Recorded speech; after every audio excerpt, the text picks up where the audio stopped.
Voy a compartir la pantalla, que es esta. Ya va, déjame ver si es esta, sí, que tengo varias abiertas. A ver, este sí.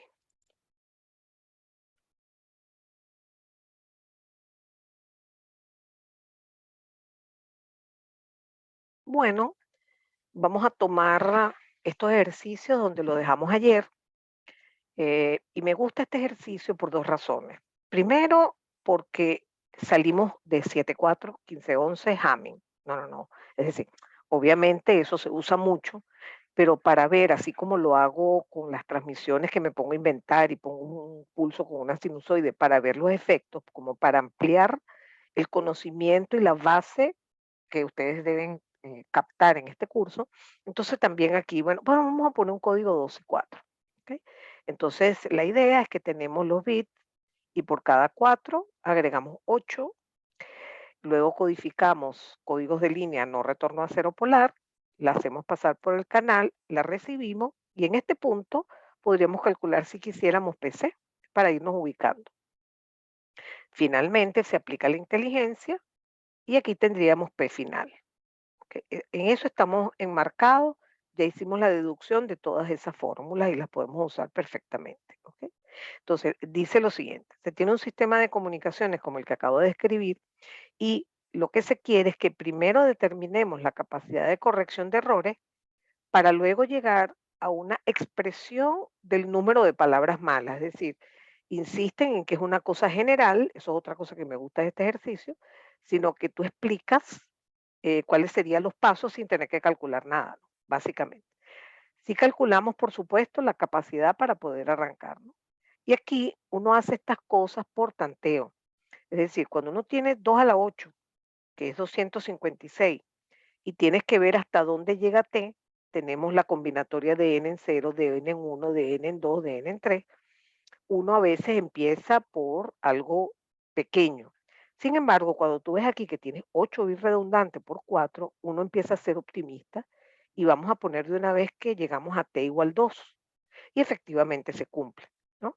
Si uno llegara a 3 se da cuenta que ya no, entonces eso sería, digamos, lo preciso, pero en este caso vamos a creer que efectivamente la capacidad es de 2 porque con 2 a la 8 abrazó esa cantidad, o sea, es mayor o igual que esa cantidad.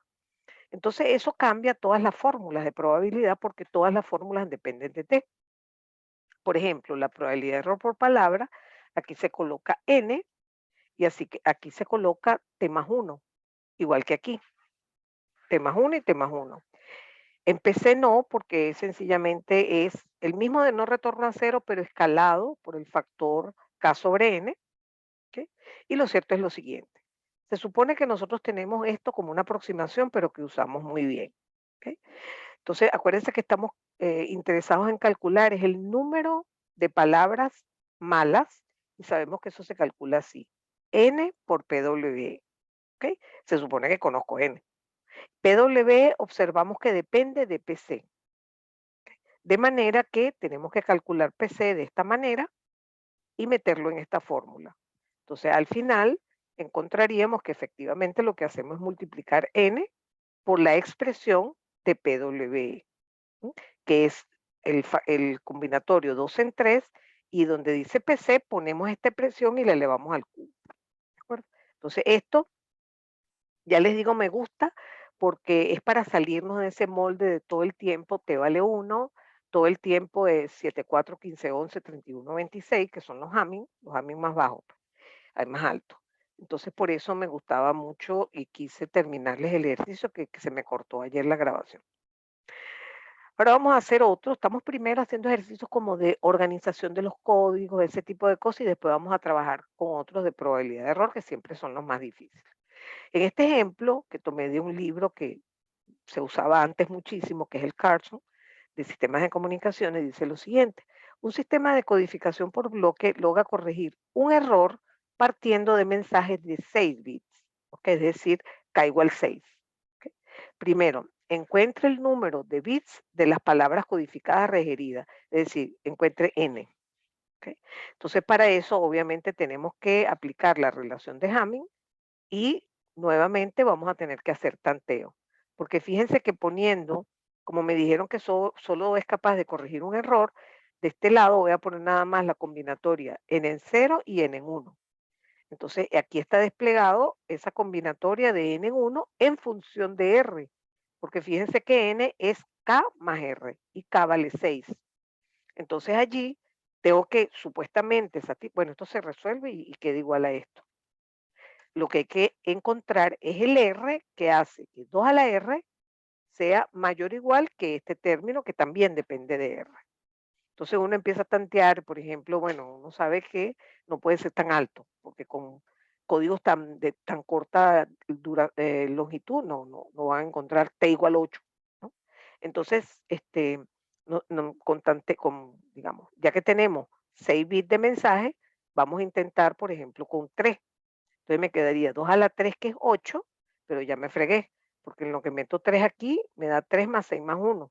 Entonces, ok, vamos a avanzar, vamos a poner arriba el 4 y ahí sí, porque tenemos que 2 a la 4, que es 16, es mayor o igual que 11, que es lo que da de este lado. ¿De acuerdo? Entonces, esa es la primera parte de ese ejercicio. Después dice, encuentra una posible matriz P, que sería la porción de paridad de la matriz G. ¿Ok? Tengo que pensar lo siguiente. En primer lugar, recuerden que hay 4 bits de paridad. ¿Ok? Por lo tanto, esa porción de la matriz P, que va, digamos, la matriz G tiene esto y a la derecha tiene la parte de identidad. Entonces, esto, acuérdense que uno toma mucho como referencia que esto también va a estar en la parte inferior de la matriz HT. Entonces, que no pueden ser filas distintas, tampoco pueden ser iguales a las filas de identidad, porque esas ya las tiene HT capturadas, no se pueden usar eso.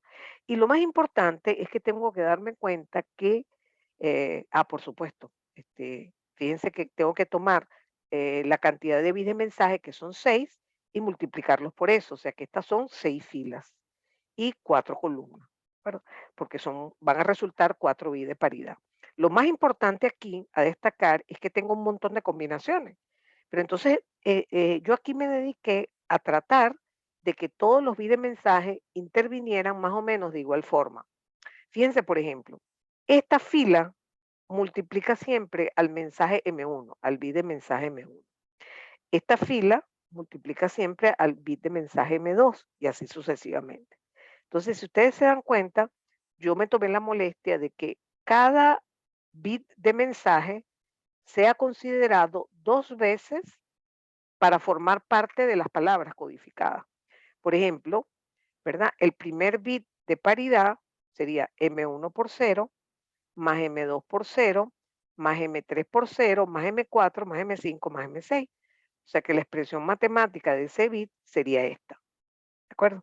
Entonces, eso, fíjense todas las consideraciones que hice para poder construir esa porción de paridad de la matriz G, que nos faltaría, repito, la matriz de identidad aquí a la derecha, ¿no? Para tener G. O sea, P y al lado I conforma la matriz G. Vamos a hacer este ejercicio que ya es de probabilidades de error. Entonces dice lo siguiente, eso es otra cosa que yo hago mucho aquí, al igual que en la parte previa a esto, que es comparar sistemas. Lo que pasa es que aquí, claro, la idea es compararlo, un sistema sin codificación de canal con otros que sí tengan codificación de canal. Entonces aquí yo tengo un sistema normalito, ¿verdad? Clásico, no retorno a cero polar, y tengo otro que sí tiene codificación de canal, que es un Hamming 1511. Recordemos que el Hamming 1511 tiene 4 bits de redundante, pero tiene exactamente igual t igual 1, o sea que solamente puede corregir un error. ¿Ok? Entonces, el ejercicio dice lo siguiente, que tiene que ver con cosas que les mencioné ayer. Demuestre que cuando el valor de E sobre eta es tal que E sobre eta en dB es 3.5 aproximadamente, ambos sistemas producen aproximadamente la misma probabilidad de error por bit a la salida. Y uno sabe que aquí, a diferencia de los sistemas que veníamos trabajando hasta ahora, las curvas se pueden cruzar, de hecho se cruzan. ¿Ok? Sea que sean dos codificaciones distintas o sea no codificación. Entonces, eso es lo que estamos trabajando en este ejercicio, buscar ese punto de corte, pero me lo dieron. Yo lo que tengo que hacer es ver si eso es verdad. Entonces, lo primero que hay que hacer es pasar este valor que está en decibeles a valores lineales, por decirlo así. Entonces, tengo que dividir esto, me queda 0,35, 10 a la 0,35 y obtengo el valor de E sobre eta para poder meterlo en la fórmula. Lo primero que tengo que calcular, por ejemplo, para no retorno a cero polar, es Q, simplemente Q de la raíz de 2E sobre eta. Entonces, entro a la tabla y busco para este valor de X, cuánto vale Q de X. ¿Ok? Y me da este valor, 0,0174. Listo, ya tenemos calculada la probabilidad de error a la salida en un sistema sencillo, no retorno a cero polar. Pero para 1511 hay que trabajar un poco más. En primer lugar, hay que calcular la probabilidad aquí a la salida de este receptor, que se llama PC, que es la probabilidad de los bits codificados. ¿Ok? Y luego sabemos que eso es casi idéntico, excepto que tenemos que aplicarle un atenuador a la energía, porque los bits se encogieron y eso hace reducir la energía en este factor. Esta energía es esta misma, pero hay que multiplicarla por 11 sobre 15, o sea que E' es todo esto. Obviamente, ese valor de probabilidad de error es bastante feo, es 0,035, pero ese no es el que me interesa a la final. Entonces, fíjense que aquí apliqué la fórmula, lo hice muy rápido, apliqué la fórmula de P final, recordándoles, ¿verdad? Que la fórmula dice, depende de n-1 y también depende del valor de T. Entonces, en ese caso nos da 14 en 1, que es 14, PC a la T más 1, y T vale 1 porque es Hamming. Total, que obtenemos esto que está aquí, que se parece bastante a esto que está aquí. Eso es una cosa que quiero que tomen en cuenta para este próximo examen, que los valores que uno lee en una tabla de Gauss o los lee en una curva, peor todavía, son imprecisos, o sea, es imposible encontrar una precisión de un montón de dígitos. Entonces, esto para ustedes es una lección. Bueno, las sí se parecen ahí, más o menos. Y entonces lo aceptan, aceptan que están en este punto, aunque tendrían que ser supuestamente idénticos. Pero eso es imposible porque en la tabla uno no puede leer Q de 2.112349, no, eso no se puede, no tienen esa resolución. Entonces, eso también es una buena lección que me trae este ejercicio. ¿Ok? Entonces, digamos, concluimos que en efecto eso ha pasado.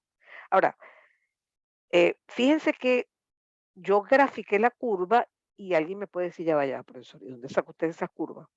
Bueno, yo les recuerdo que les expliqué ayer que en la medida que la energía baja, es decir, que el sistema se deteriora, la codificación de canal comienza a ser problemática y mala. Entonces, si la comparo con sin codificar, en la zona de buenos sobre eta, ¿verdad? Usted va a notar que la curva roja es Hamming, que va a tener valores de probabilidad más pequeños que los de no retorno a cero. Pero cuando pasemos el cruce, la cosa se va a invertir. O sea, codificar va a ser un desastre. Va a ser malísimo. O sea, que aparte que ganamos un dineral, gastamos ancho de banda, compramos un sistema adicional, tenemos un mal resultado. Entonces, por eso es que en la práctica se hacen cosas adaptativas, se cambian las modulaciones, se hacen otro tipo de cosas antes que, por supuesto, pensar en quitar o no quitar un sistema de codificación de canal que ya está bien pensado, ¿no? Ok, fíjense que aquí hay una pregunta adicional que dice lo siguiente: en un momento determinado, la potencia del ruido, la potencia del ruido en el canal aumenta. O sea, acuérdense que este eje es E sobre eta. Si E sobre eta si eta aumenta, E sobre eta disminuye. Entonces, miren, aquí llamamos a las probabilidades PA1 y PA2. Por supuesto, aquí están en el mismo punto. ¿Ok? Entonces, vamos a llamar PB a la del sistema B, que es el Hamming, y vamos a llamar PA a la del sistema A. Dicen, en un momento determinado, la potencia del ruido en el canal aumenta. Por lo tanto, nos estamos moviendo hacia la izquierda. ¿Ok? Y ahora se tendrá una PB1 que es sin codificación de canal, y una PB2 que es con Hamming, pero en otra zona. Entonces nosotros sabemos que efectivamente estamos en el cruce. O sea que si nos movemos a la izquierda, no retorno a cero va a ser mejor. Y si nos movemos a la derecha, codificación va a ser mejor. Entonces, por eso aquí se pedían dibujar todos los puntos involucrados en este ejercicio. En este parcial se dice lo siguiente. Se tienen tres sistemas de transmisión banda base. Lo escojo siempre este ejercicio porque aquí los datos se los doy y los datos que le doy son las curvas. ¿Ok? Yo le ofrezco, en vez de básicamente datos numéricos, les grafico una curva y les digo, tengo tres sistemas. Uno sin codificación, claramente con no retorno a cero, otro con Hamming 7.4 y otro con Hamming 15.11. Aquí están especificados. Observen que el que tiene las X es este, que es el mejor para altas E sobre eta y es el peor para bajos E sobre eta. Luego le sigue el que tiene línea continua, que es Hamming 7.4, y luego el dash, que es como rayita, rayita, rayita, que es el sin codificar, que en efecto es peor aquí, pero mejor aquí.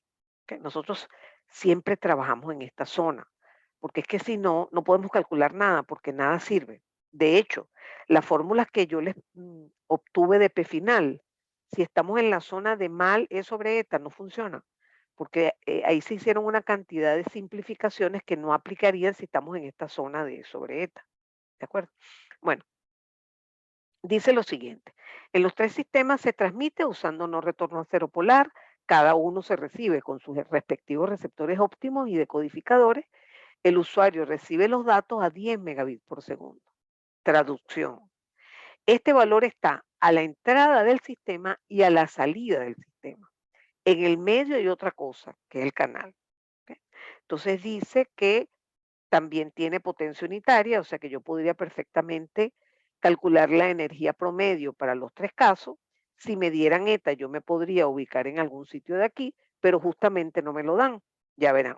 Dice, escoja, como ustedes ya saben, yo desde que estamos con la pandemia trato de que ustedes diseñen sus propios ejercicios. Y yo le decía, escoja un valor de 10 log de E sobre ETA, donde Hamming 1511 sea el mejor de los tres. ¿Ok? Entonces, para empezar, sabemos que es desde el punto de cruce hacia la derecha, que Hamming 1511 es el de las X estas que están aquí. Entonces, bueno, fíjense que había valores muy característicos, ¿no? Que se veían claros y la gente, por supuesto, se fue por ahí. Agarraron 4 o agarraron 4.5 o agarraron 5. Aquí es donde hay más distancia entre codificar en cuanto a la bondad, ¿no? De que Hamming 1511 mejora bastante con respecto a los otros dos sistemas. Entonces, bueno, yo agarré en particular 4.5, que había que agarrar alguno.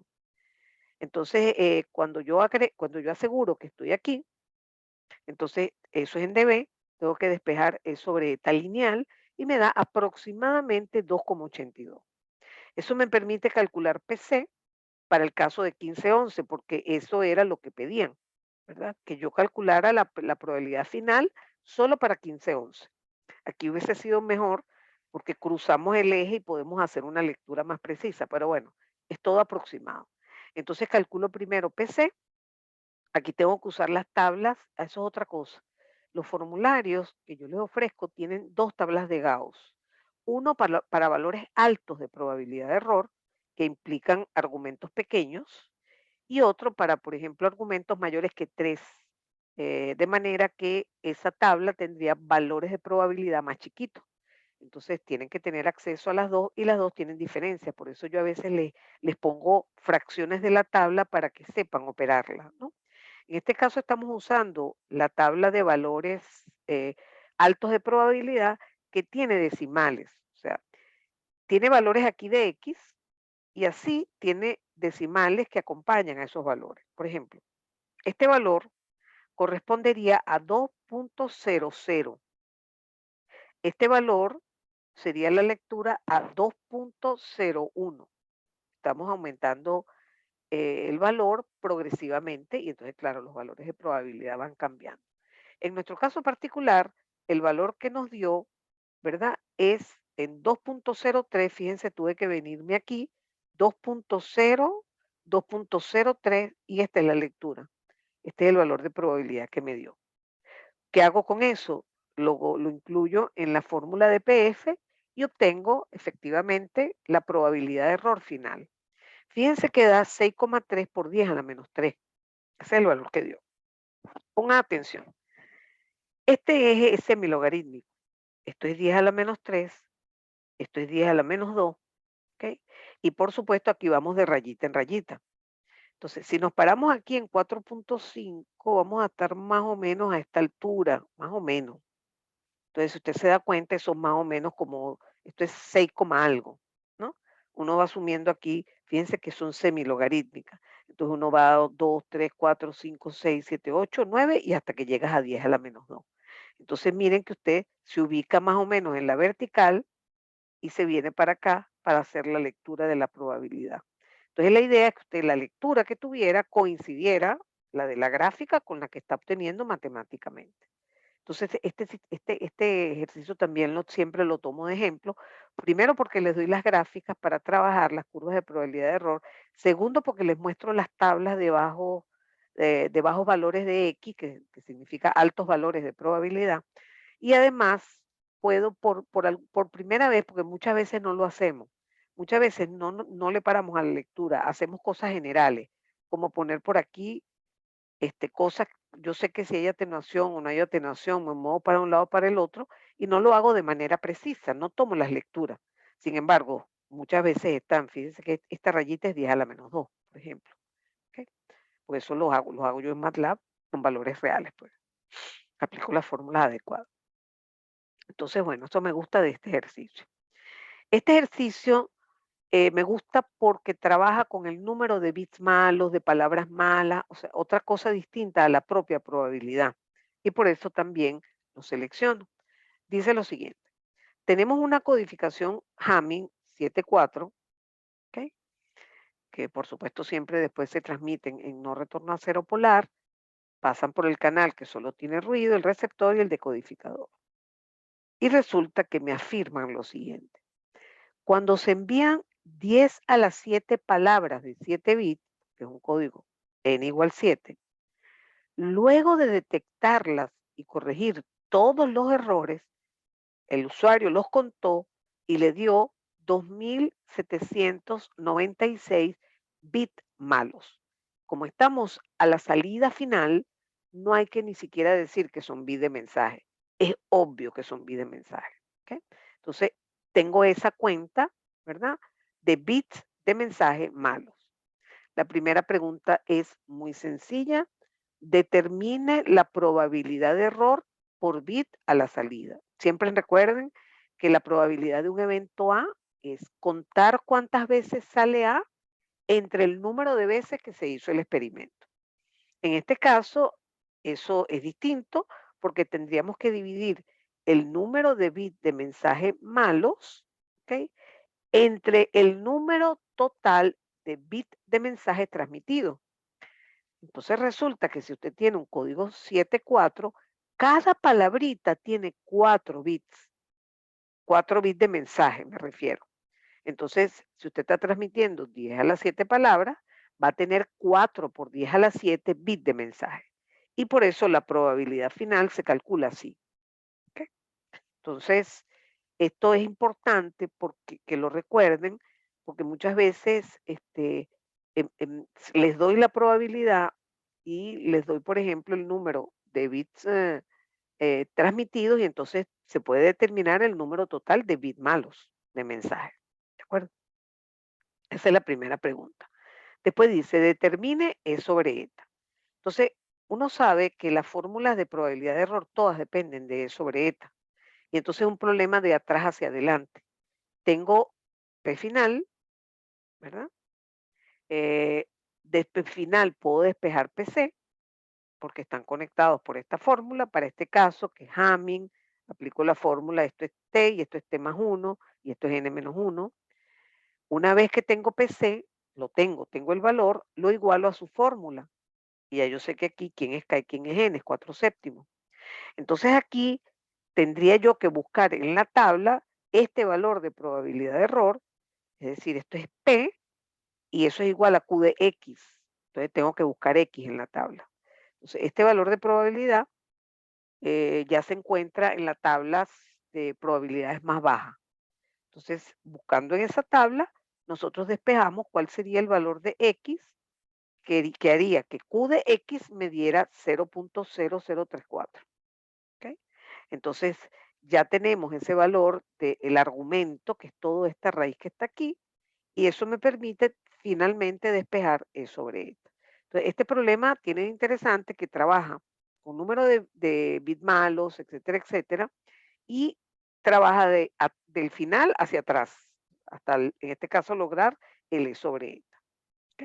Luego dice, ok, ya usted hizo el ejercicio para 7 y 4.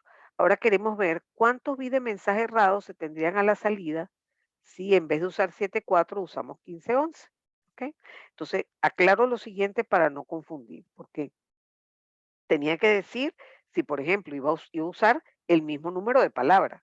¿No? Se transmite el mismo número de palabras, que es 10 a la 7, pero cada palabra es de 15 bits. Se tiene la misma velocidad original y la misma potencia de transmisión. Eso es para que entiendan que el E es el mismo. ¿Ok? Entonces dice, bueno, no le queda otra. Determine el número de de mensajes malos a la salida. Y era lo que les decía, que las probabilidades finales siempre son calculadas como número de bits malos entre el número de bits totales transmitidos. ¿Ok? Entonces, ¿qué tengo que hacer? Lo primero que tengo que hacer es calcular, ya como ya tengo E sobre eta, puedo calcular PC. Con ese PC puedo calcular PF. Observen esto, miren el valor que da PF y miren el valor que da PF aquí. Fíjense que 15.11 está ganando, o sea que estamos en una buena zona de E sobre eta. Esas son cosas que se deducen, están allí, pero tenemos que saber interpretarlas. Pero con esto yo necesito ir un paso más para poder calcular el número de bits malos. El número de bits malos es el número de bits de mensaje transmitido, que en 15.11 es 11, porque cada palabra de 15 bits tiene 11 de mensaje, por 10 a la 7, porque son 10 a la 7 palabras, y lo multiplico por esa probabilidad final que acabo de conseguir. Y bueno, y consigo, fíjense que consigo, esto está puesto como 18 por 10 a la 2, o sea, eso es 1837 bits de mensaje malos.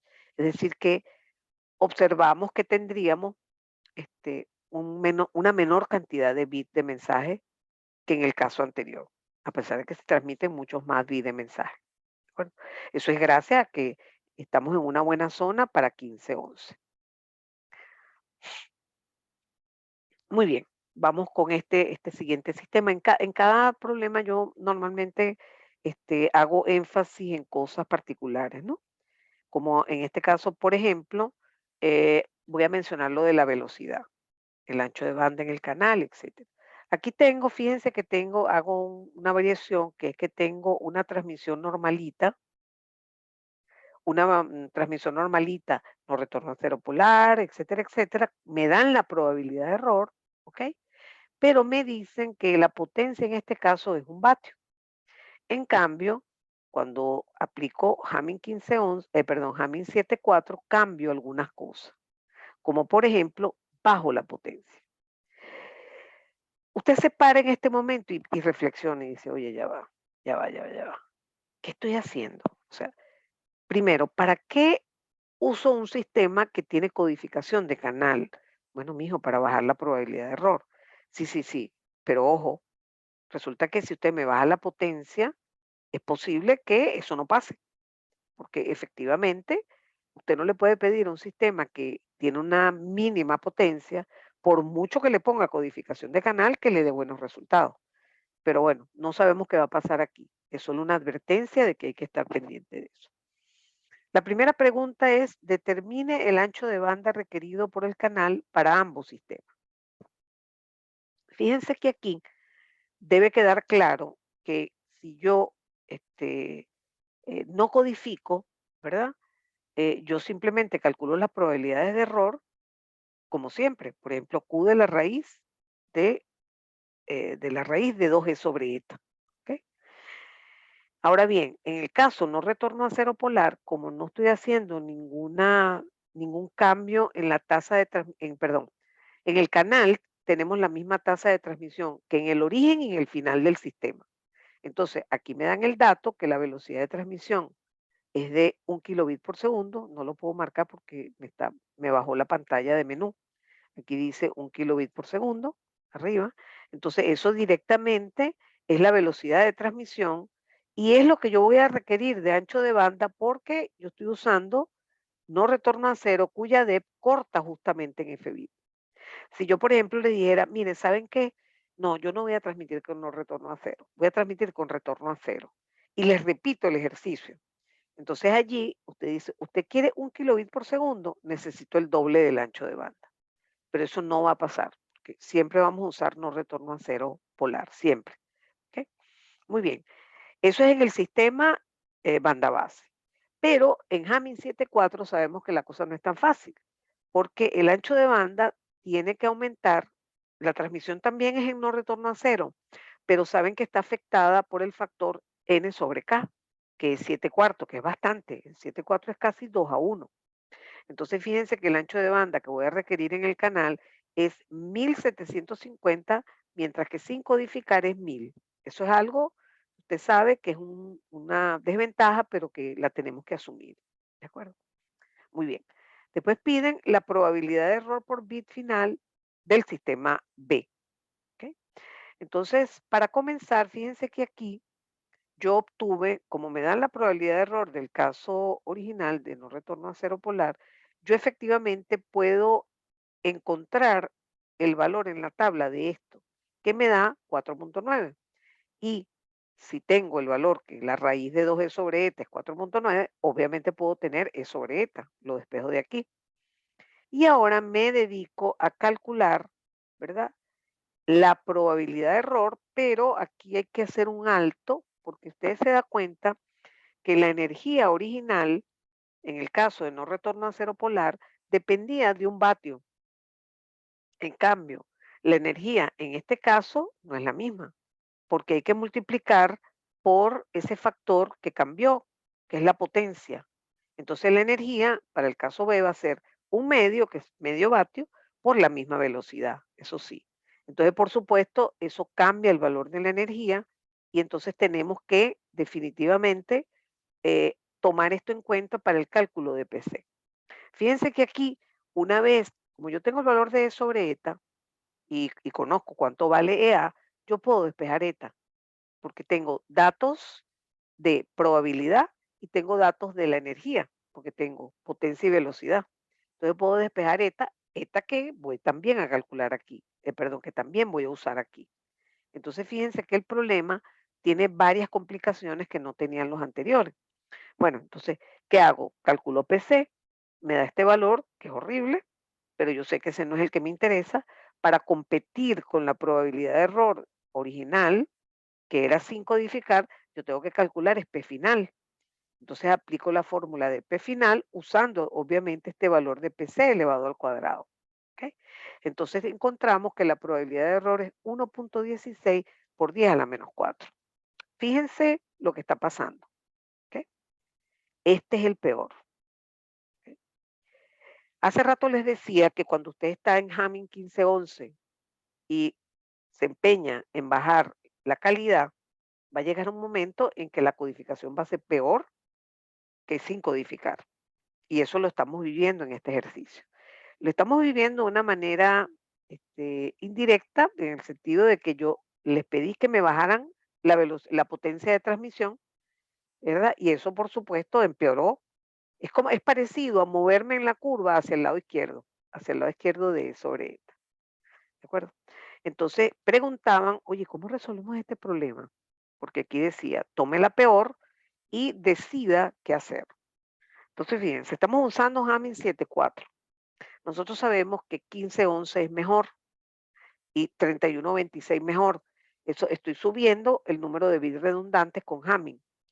Entonces, uno puede, bueno, echarse para atrás y subir la potencia de transmisión, ¿ok?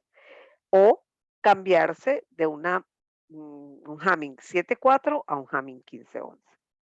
Todas estas preguntas son interesantes porque eh, son justamente la clave de este capítulo, ¿verdad? Entender cómo se codifica, entender el impacto que tiene la codificación en el canal, en consumo de ancho de banda, y entender, por supuesto, todas las estrategias que hay para mejorar la probabilidad final, cambiar la codificación, cambiar la modulación, etcétera, etcétera. ¿De acuerdo? Eso sigue pendiente. Ups, y bueno, justo a tiempo. Bueno, me quedan 3 minutos, pero ya no agregué más elementos, así que bueno, voy a dejar de compartir,